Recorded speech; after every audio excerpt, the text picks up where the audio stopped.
योगी जी के राज को हम कह सकते हैं कि ये सिखों का ही राज है, क्योंकि जितनी भी सरकारें आई हैं, चाहे वो कोई भी पार्टी की हों, किसी भी सरकार ने कभी ये अहमियत नहीं सोची और ना ही ये बात विचार किया कि जितना इतिहास, गौरवमय इतिहास है गुरु साहिबानों का, पिताजी शहीद हो गए, माताजी शहीद हो गई, बच्चे शहीद हो गए, उसके बाद भी गुरु साहब ऊपर वाले का भला मना रहे हैं। अब जो राज है ये सिखों का ही राज है, क्योंकि योगी जी हमारे में से ही हैं और हम योगी जी में से ही हैं। कांग्रेस की सरकार को ये बात कहना भी चाहूँगा कि मैं कोई शर्म नहीं करूँगा, उन्होंने जानबूझ के मुगलों का इतिहास पढ़ाया, जबकि मुगलों से हमारा कोई संबंध नहीं है, कोई हमारा रिश्ता नहीं है। जिनसे हमारा रिश्ता है उनके इतिहास को छुपा दिया गया। भारतीय जनता पार्टी ही एक ऐसी पार्टी है जो सिखों के हर मामले में आती है और हर मामले को ख़त्म कराकर और साथ देती है। हम बहुत धन्यवाद करना चाहेंगे भारतीय जनता पार्टी का, मुख्यमंत्री योगी आदित्यनाथ जी का। योगी जी आए थे, सिख धर्म के बारे में बात भी कर रहे हैं, सनातन धर्म के बारे में बात भी कर रहे हैं, क्या कहेंगे? जैसे कि माननीय योगी आदित्यनाथ जी ने साहिबजादों का बलिदान दिवस मनाया,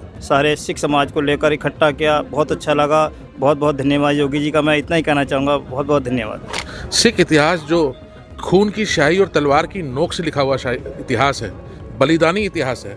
आज से पूर्व जब ये पिछली सरकारें थी, उन्होंने इसको उजागर करने का कार्य नहीं किया। आज हम क्रिश्चियंस को मुबारक है, हम उनके लिए नहीं कहते, उनका सत्कार करते हैं, उनको मुबारक भी देते हैं। पर अगर हम उस पाश्चात्य संस्कृति को अडॉप्ट करते हुए हम ये भूल जाते हैं कि 22 से लेकर 27 जनवरी के बीच में 4 साहबजादों का बलिदान हुआ था, शहादत हुई थी, और उसको नमन नहीं करते, तो शायद इससे बड़ा दुर्भाग्य नहीं हो सकता। फिर क्या कहेंगे, कैसा लग रहा है योगी जी का राज? मैं सरदार हरमीत सिंह अलीगढ़ से। योगी जी के राज को हम कह सकते हैं कि ये सिखों का ही राज है। सिखों का ही राज? हाँ, बिल्कुल सिखों का ही राज है, क्योंकि जितनी भी सरकारें आई हैं, चाहे वो कोई भी पार्टी की हों, किसी भी सरकार ने कभी ये अहमियत नहीं सोची और ना ही ये बात विचार किया कि जितना इतिहास, गौरवमय इतिहास है गुरु साहिबानों का, पिताजी शहीद हो गए, माताजी शहीद हो गई, बच्चे शहीद हो गए, उसके बाद भी गुरु साहब ऊपर वाले का भला मना रहे हैं। अब जो राज है ये सिखों का ही राज है, क्योंकि योगी जी हमारे में से ही हैं और हम योगी जी में से ही हैं। सनातन को बचाने के लिए ही सिखों ने अपने पूरे परिवार बलिदान कर दिए। और आज हम ये बात देख रहे हैं कि जो हक और ईमानदारी की बात करने वाला कोई अगर व्यक्ति है पूरे प्रदेश में अब तक, तो पहले और लास्ट मुख्यमंत्री योगी आदित्यनाथ जी हैं, जिन्होंने सच्चाई को सच्चाई कहा, किसी दूसरे के पिता को पिता नहीं कहा, अपने पिता को पिता कहा, और सच्चाई को, हकीकत को माना कि हाँ ये हकीकत हुआ है, ये बलिदान हुए हैं। और उन बलिदानों को सर्वोपरि करके सिख समाज का इतना सम्मान किया है कि हर गुरुद्वारे में, हर कोई भी क्षेत्र हो, कोई क्षेत्र छोड़ा नहीं है, चाहे वो आरएसएस हो, चाहे भारतीय जनता पार्टी हो, चाहे हमारे सिख समाज के जितने भी संगठन हैं, उन सब से बहुत ज़्यादा ही सब लोगों का आपस में मेल मिलाप चल रहा है। और इस वक्त प्रोग्राम बहुत बड़े स्तर से चल रहे हैं, और जितना प्रचार प्रसार इन 7-8 सालों में हुआ है, माननीय प्रधानमंत्री नरेंद्र मोदी जी के समय में और उनके बाद में माननीय मुख्यमंत्री योगी आदित्यनाथ जी के समय में, जो प्रचार प्रसार इन 8-10 सालों में हुआ है, वो प्रचार प्रसार उन 20 सालों में नहीं हुआ था जब सरकार कांग्रेस की हुई थी। और मैं कांग्रेस की सरकार को ये बात कहना भी चाहूँगा कि मैं कोई शर्म नहीं करूँगा, उन्होंने जानबूझ के मुगलों का इतिहास पढ़ाया, जबकि मुगलों से हमारा कोई संबंध नहीं है, कोई हमारा रिश्ता नहीं है। जिनसे हमारा रिश्ता है उनके इतिहास को छुपा दिया गया और स्थिति ऐसी बनाई गई कि अगर सिख अपनी बात कहीं पर रखें तो उनको दबा दिया जाए, कुचल दिया जाए। 1984 भी इसमें एक बहुत बड़ा प्री प्लांट सबके सामने रहा है, सबको हकीकत पता है। लेकिन सिर्फ और सिर्फ भारतीय जनता पार्टी ही एक ऐसी पार्टी है जो सिखों के हर मामले में आती है और हर मामले को ख़त्म कराकर और साथ देती है। हम बहुत धन्यवाद करना चाहेंगे भारतीय जनता पार्टी का, मुख्यमंत्री योगी आदित्यनाथ जी का। सर क्या कहना चाहेंगे, आज योगी जी ने सिखों की बात रखी, पूरे सनातन धर्म की बात रखी। माने योगी जी ने हम लोगों को जो है साहबजादों को जो भी श्रद्धांजलि दी है या उनका सम्मान किया है, इसके लिए हम उनको बड़ा आपको धन्यवाद देते हैं माननीय मुख्यमंत्री। सर कैसा लगा जब योगी जी आए थे, सनातन धर्म और सिख समाज की बात कर रहे हैं? कहीं ना कहीं हम सब ये जो बलिदान दिए हैं इनको भूल चुके थे और उन मुगलों को याद रखा था लोगों ने, क्या कहेंगे? माननीय मुख्यमंत्री आदित्य जोगीनाथ जी सिख गुरुओं के इतिहास के बारे में बहुत गंभीरता से जानते हैं और उन्होंने बहुत मान सम्मान दिया गुरु साहबों के इतिहास को, और एक नई पीढ़ी को एक नया मैसेज दिया।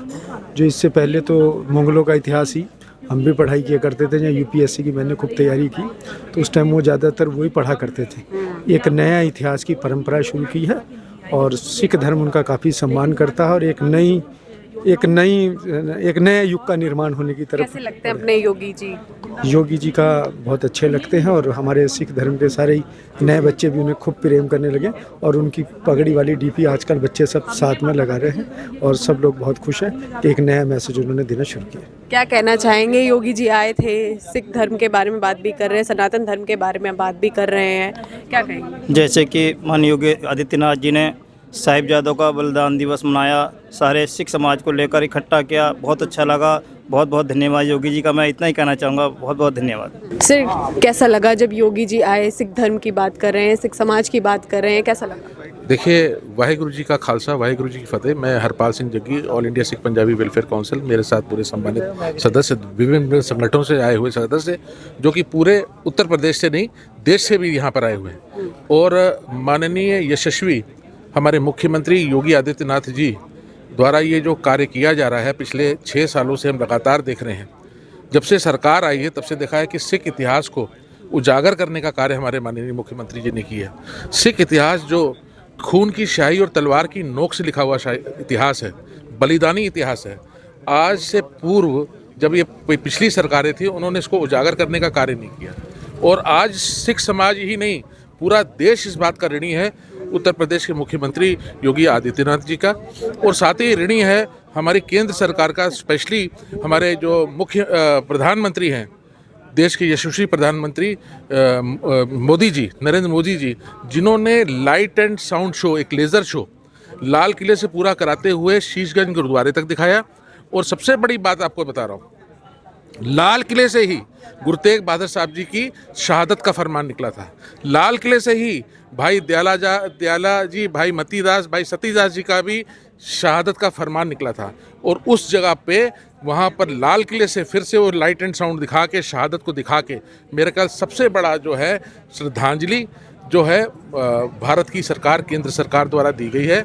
और उसी का अनुसरण करते हुए उत्तर प्रदेश की सरकार भी निरंतर इस कार्य को करती आ रही है। कहीं ना कहीं हम सब ये बलिदान जो कि है भूल चुके थे, क्योंकि हमें अपने स्कूल, कॉलेज और इन सब में यही पढ़ाया था, अकबर, बाबर, इन सब के बारे में।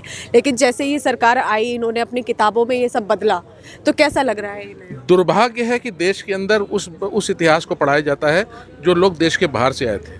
जो देश के अपने थे उनका इतिहास नहीं पढ़ाया गया। आज हो क्या रहा है? आज हम क्रिश्चियंस को मुबारक है, हम उनके लिए नहीं कहते, उनका सत्कार करते हैं, उनको मुबारक भी देते हैं।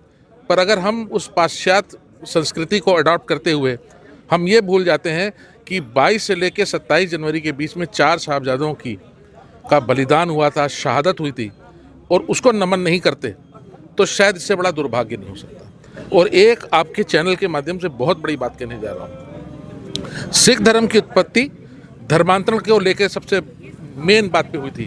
क्रूर औरंगजेब ने जबरन 1.25 लाख जनेऊ रोज वो उतारता था, और पंडित कृपाराम, जो बाद में कृपा सिंह सजे थे, अनंतपुर की धरती पे गए थे और गुरु तेग बहादुर साहब ने कहा के पास उन्होंने गुहार की थी। और गुरु तेग बहादुर साहब ने कहा था कि इस कार्य के लिए एक बहुत बलिदानी पुरुष की जरूरत है। और 9 वर्ष की आयु थी गुरु गोविंद सिंह पिता महाराज जी की, उन्होंने आपसे बड़ा बलिदानी कौन हो सकता है। और गुरु तेग बहादुर साहब जी ने हिंदू धर्म की रक्षा के लिए, मैं कहूँगा कि जितने भी लोग सताए थे, दबे थे, कुचले थे, जिनको धार्मिक स्वतंत्रता नहीं थी, उनके लिए आवाज़ उठाई और उन्होंने शहादत दी। और उसी का अनुसरण करते हुए एक बात कही जाती, इन पुत्रन के शीश पर वार दिए सुत चार मुए तो क्या हुआ जीवत कई हजार। गुरु गोविंद सिंह सरवंशदानी ने अपना सरवंश, अपने 4 साहबजादे, अपनी माँ को, अपने पिता को देश के लिए अर्पित कर दिया, ताकि हम यहाँ पर सुखी रह सकें। कहते हैं अगर न होते गोविंद सिंह तो सुन्नत होती सबकी। और आज वही फिर से कार्य हो रहा है, धर्मांतरण फिर चल रहा है, और all India Sikh Punjabi welfare council और बाकी संगठनों द्वारा इसको रोकने का कार्य बहुत बखूबी से साथ किया गया, जहाँ पर हिंदू और सिखों की वापसी की। जबरन धर्मांतरण हम किस तरह कहते हैं? जब आप अंधविश्वास में धर्मांतरण करें, जब आप प्रलोभन में धर्मांतरण करें, जब आप सरकारी सुविधाएं देने के लिए धर्मांतरण कराएं, तो उसको जबरन धर्मांतरण करते हैं। और माननीय मुख्यमंत्री, इस उत्तर प्रदेश की यशस्वी मुख्यमंत्री ने हमारा साथ दिया, जहां पर सिखों और हिंदुओं की बहुत लंबी तादाद पे वापसी हुई, और निरंतर ये वापसी होती रहेगी। आज यहाँ पर हम संकल्प लेते हैं। क्या कहना चाहेंगे आप? हाँ, क्या कहेंगे? हाँ, क्या कहेंगे? अभी आए थे योगी जी, उन्होंने सिख धर्म की पूरी बात की, सनातन धर्म की बात की। कहीं ना कहीं हम सब ये सब भूलते जा रहे थे जो जिन्होंने हमारे लिए बलिदान दिया, और औरंगज़ेब, अकबर, इन सबको याद रख रहे थे। हमें किताबों में भी इनके बारे में पढ़ाया गया था। मैं ज़्यादा बात नहीं कहना चाहता हूँ। कारण क्या है, इस सरकार ने हमारे धर्म बारे बहुत अच्छा सोचा है। जब तक ये सरकार रहेगी मैं वोट इन्हीं को डालूंगा। बस इसी से बात मैं अपनी समाप्त करना चाहता हूँ।